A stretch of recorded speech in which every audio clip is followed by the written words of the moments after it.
রাধে রাধে বন্ধুরা, সবাই কেমন আছো? আশা করি সবাই ভালো আছো। আমিও অনেক ভালো আছি। আমি সাবস্ক্রাইব করতে বলি না বলে আমার চ্যানেল কেউ সাবস্ক্রাইবই করে না। প্লিজ আমাকে সাপোর্ট করো। আর এটা হচ্ছে আমি কিছুদিন আগে বাড়ি গেছিলাম, তারপরে মামা বাড়িও গেছিলাম। ওটারই মানে ক্লিপ। আমার বোন মানে মামার মেয়ে, ও ছোট তো শাড়ি পরছে। তো ওর শাড়ি পরা দেখে আমারও মানে পুরনো অনেক স্মৃতি মনে পড়ে গেল, যে ছোটোবেলা আমরাও এরকম শাড়ি পরতাম।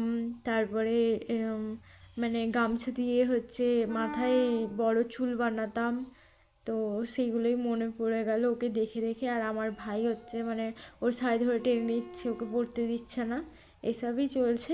তারপরে আমি সকালবেলা হচ্ছে মুড়ি খাচ্ছিলাম, খাওয়ার পরে আমরা বেরিয়ে পড়েছিলাম। আমি তো ঝাড়খণ্ডে থাকি বলেইছিলাম, তো ওখানটায় যাচ্ছিলাম, রাস্তায় পাহাড়ে দেখি